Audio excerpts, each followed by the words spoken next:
Hola amiguitos, ¿qué hay de? Soy el señor X y os traigo unos chistes bestias que sé que os ponen cachondos. Venga, ahí van. Papá, ¿por qué solo nado en círculos? Cállate o te corto el otro brazo. ¿Qué hace Irene Villa mientras sus amigas se depilan las piernas? Se las barniza. ¿Por qué se cayó la niña del columpio?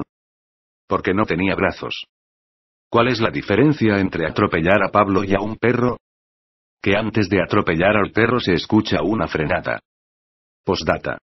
Si no sabéis quién es Pablo, mirad el homenaje a Pablo Bedón.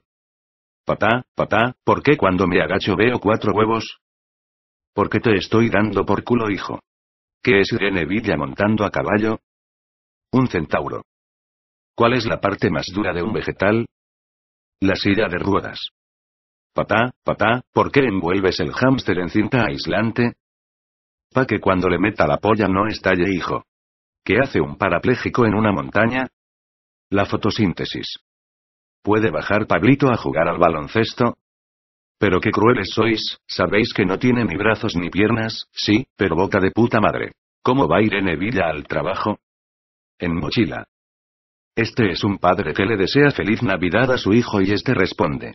Papá, pero si estamos en verano. Ya, hijo, pero con este cáncer no llegas ni a diciembre. ¿Qué hace una niña musulmana en un columpio?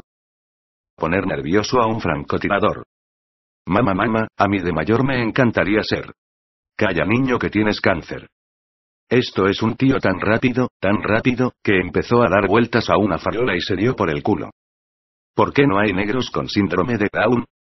Porque Dios no castiga 2 veces. ¿Qué es más cruel que 100 niños clavados en un árbol? 1 niño clavado en 100 árboles. Y para terminar. Esto es un sádico, David, que es un masoquista, un asesino, un necrófilo, un zoófilo y un pirómano están sentados en un banco de la esquina del Cotoyengo y dice el zoófilo: buscamos un gato y nos lo follamos. Y el sádico: va, nos lo follamos y luego le hostiamos. Y el asesino: nos lo follamos, le hostiamos y luego lo matamos. El necrófilo añade: nos lo follamos, le hostiamos hasta que se muera y luego nos lo follamos otra vez. El pirómano visiblemente ilusionado: vale, nos follamos un gato, le hostiamos, lo matamos, nos lo volvemos a follar y luego le pegamos fuego. Y el David, soltando babas por la boca, todo ilusionado, se pone a 4 patas y dice: miau.